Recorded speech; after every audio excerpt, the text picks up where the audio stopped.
Headlines नंतर बातमी पुण्यातून आहे। पुणे महानगरपालिकेत पिंपरी चिंचवड पालिकेनं शहरातल्या अनधिकृत शाळांची यादी जाहीर केली आणि त्यानंतर आता जिल्हा परिषदेनं पुणे पिंपरी चिंचवड शहरासह ग्रामीण भागातल्या अनधिकृत शाळांची एकत्रित यादी जाहीर केली आहे। यात पुणे महापालिकेच्या हद्दीतल्या 12, पिंपरी चिंचवड पालिकेच्या हद्दीतल्या 9 या शाळा अनधिकृत आहेत, तर ग्रामीण भागातल्या 24 शाळा अनधिकृत आहेत। त्यापैकी 13 शाळांना शासन मान्यताच नसल्याचं धक्कादायक माहिती समोर आली आहे।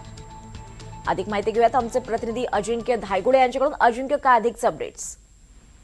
अगदी बरोबर आहे। अगदी काही दिवसातच आता पालक जे आहेत ते आपल्या विद्यार्थ्यांना ऍडमिशन प्रक्रिया जी आहे ती चालू करतील। त्यापूर्वी पुणे महानगरपालिका असेल किंवा पिंपरी चिंचवड महानगरपालिका असेल, त्यांनी त्यांच्या हद्दीतील ज्या अनधिकृत शाळा आहेत, ज्यांना शासन मान्यता नाही, अशा शाळांची यादी जाहीर केलेली आहे आणि या शाळांमध्ये विद्यार्थ्यांना ऍडमिशन घेऊ नका, अन्यथा विद्यार्थ्यांचं शैक्षणिक नुकसान होईल असं आवाहन केलं होतं। आता या पाठोपाठच पुणे जिल्हा परिषदेने देखील पुणे शहर, पिंपरी चिंचवड शहर आणि ग्रामीण भागातील ज्या अनधिकृत शाळा आहे अशा 45 शाळांची यादी जाहीर केलेली आहे आणि सर्व पालकांना सांगण्यात येते की या शाळांमध्ये आपल्या पाल्यांना, विद्यार्थ्यांना ऍडमिशन घेऊ नका, कारण की विद्यार्थ्यांना जर या शाळेत ऍडमिशन घेतलं तर त्यांचं शैक्षणिक नुकसान होणार आहे।